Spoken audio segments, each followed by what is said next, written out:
My dear children, நம்ம class 12 accountancy unit 2 accounts of not for profit organization உடைய receipts and payments account எப்படி prepare பண்ணுறதுன்னு ஏற்கனவே 5 illustration பார்த்துட்டோம்.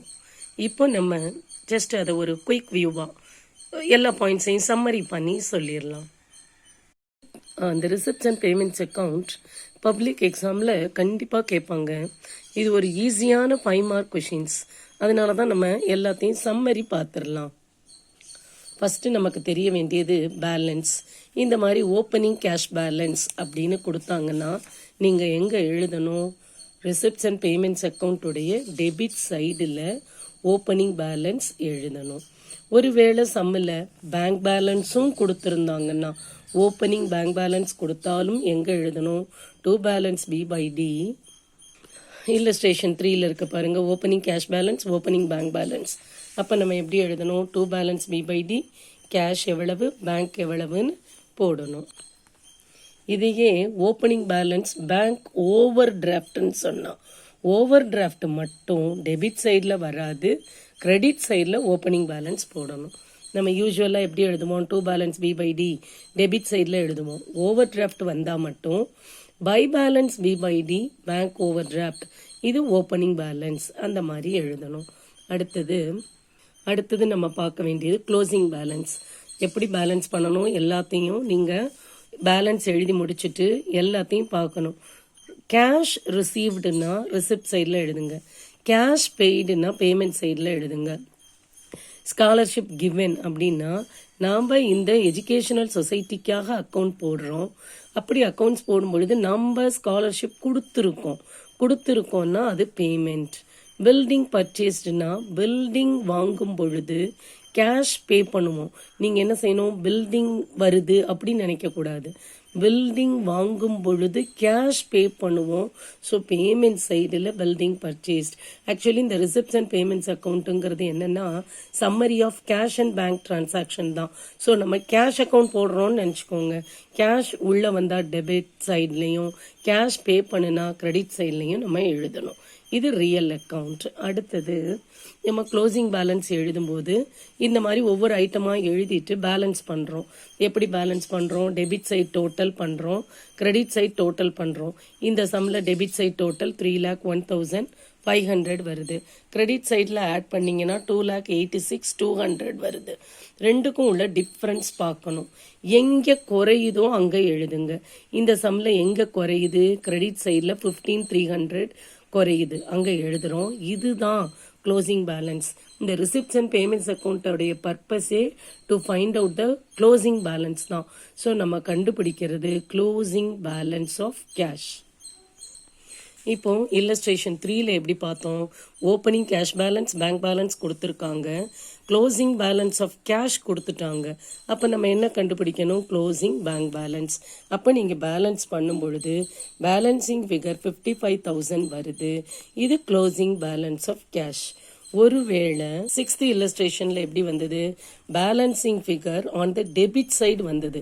ஸோ டெபிட் சைடில் குறையுதுன்னா அது கண்டிப்பாக பேங்க் ஓவர் டிராஃப்டாக தான் இருக்கணும். ஏன்னா bank over draft opening balance எங்கே வரணும்? கிரெடிட் சைடில். அப்போ க்ளோசிங் பேலன்ஸ் டெபிட் சைடில் வரணும். இது தெரிஞ்சுக்கணும். அடுத்ததான் என்ன டவுட் வரும்னா, பில்டிங் பர்ச்சேஸ்ட் எழுதலாமா, இன்வெஸ்ட்மெண்ட் எழுதலாமா அப்படின்னு டவுட் வரும்.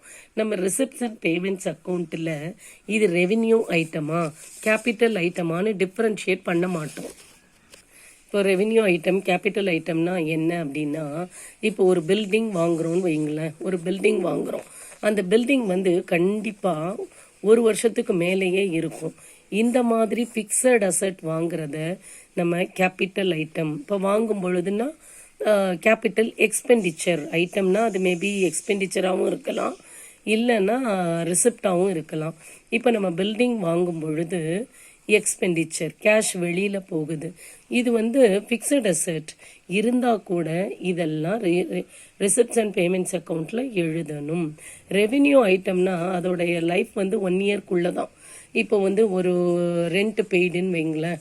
ரெண்ட் பெய்டு அப்படின்னா என்ன, ஒரு மாதத்துக்கான ரெண்ட்டு அடுத்த மாதத்துக்கு திரும்ப கொடுக்கணும்.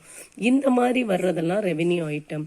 நம்ம receipts and payments account prepare பண்ணும் பொழுது எந்த டிஃப்ரென்ஸும் பார்க்கக்கூடாது. இது கேபிட்டல் ஐட்டமா ரெவென்யூ ஐட்டமா எல்லாமே வரும். ஸோ பில்டிங் பர்ச்சேஸ் பண்ணாலும் சரி, ஸ்போர்ட்ஸ் எக்யூப்மெண்ட் வாங்கினாலும் சரி, கம்ப்யூட்டர் பர்ச்சேஸ் பண்ணுறது எல்லாமே வரும். பில்டிங் விற்கிறது, பில்டிங் விற்றோன்னா ரிசிப்ட் சைடில் எழுத போகிறோம். பில்டிங் பர்ச்சேஸ்டுன்னா பேமெண்ட் சைடில் எழுத போகிறோம். இந்த மாதிரி வரும். இன்னொரு டவுட் என்ன வரும்னா, சப்ஸ்கிரிப்ஷன் ரிசீவ்டுன்னு கொடுத்து 16, 17, 17, 18, 18, 19 கொடுத்துருப்பாங்க.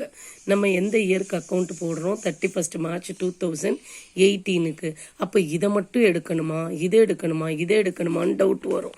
ரிசிப்ட்ஸ் அண்ட் பேமெண்ட்ஸ் அக்கௌண்ட்டில் இந்த மாதிரி ப்ரீவியஸ் இயர்க்கு உள்ளதா, கரண்ட் இயர் உள்ளதா, நெக்ஸ்ட் இயர்க்கு உள்ளதான்னு பார்க்க வேண்டியதே கிடையாது. எல்லாமே வரும். இந்த வருஷம் ரிசீவ் பண்ணது எவ்வளவு, 74,500.